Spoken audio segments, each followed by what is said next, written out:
Hello, this is Dr. Stanley Lang. Welcome to this broadcast, which is titled Exercise, What Are You Aiming For? And the reason for this sharing is because of an encounter that I had with a patient today who is in his 80s, is about as out of shape as you can get, and is trying to make a comeback in terms of exercise. And this is actually the fourth time that I've seen this patient to try to encourage him and coach him into a home exercise program.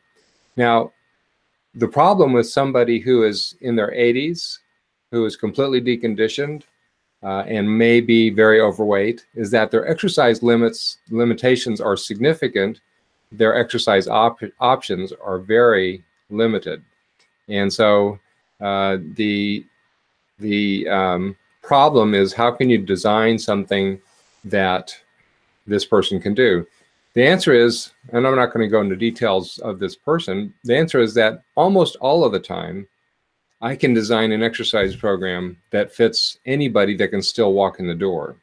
And the point that I want to make is that if you can still walk, you can do an exercise program. Now, why should you do an exercise program? So one of the things that I kind of kiddingly say to patients is that unless you are aiming to live in a nursing home, you need to change your lifestyle.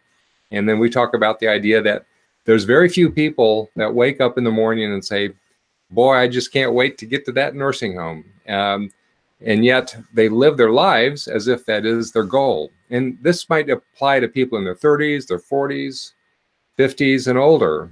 They live their lives as if their goal is to live in a nursing home during the last decade of their lives or more. Now, if you are willing to pay the price in terms of exercise, there is no reason, except for a severe physical disease or mental loss of mental function, that you should end up in a nursing home. There is no reason that you must lose strength, balance, and ability to care for yourself physically, because we are designed to stay highly functional until our upper 80s if we will do the exercise. So the question is, what are you aiming for? What do you really want? Where do you really want to end up at the end of your life? And it doesn't matter whether you're 30 right now or whether you're 75 or even in your 80s. Where do you want to end up? The solution to the simple solution of doing nothing means that you will end up in an assisted living facility, maybe for many years, maybe for many decades. On the other hand, if you're willing to pay the price of an exercise program, then you can be almost 100% sure that you won't end up in such a facility as long as you maintain mental health, which there are lots of things you can do that help that also. The key is starting early and maintaining the habit of exercise. With the things that we've learned now in terms of how to effectively use time in exercise, using high-intensity interval training for the cardiovascular exercise, using focused strength exercise strategies just 3 days a week for less than 30 minutes at home, you can do a good physical exercise program for just 30 minutes a day and maintain good cardiovascular fitness and good strength, and not have to be afraid that you're going to lose the ability to take care of yourself. Because doing these things in the right way, you can maintain both strength, endurance, and things like balance that flow out of both of those features.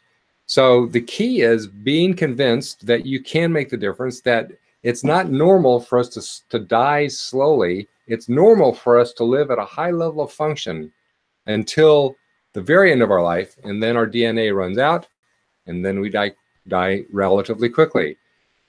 Dr. Kenneth Cooper calls this squaring the curve. That difference between this and this, that difference in between there, is the extra life and vitality that you get to have if you will invest in the right exercise program. So with the right strategy, 30 minutes a day, you can get cardiovascular fitness and adequate strength without investing in a lot of equipment.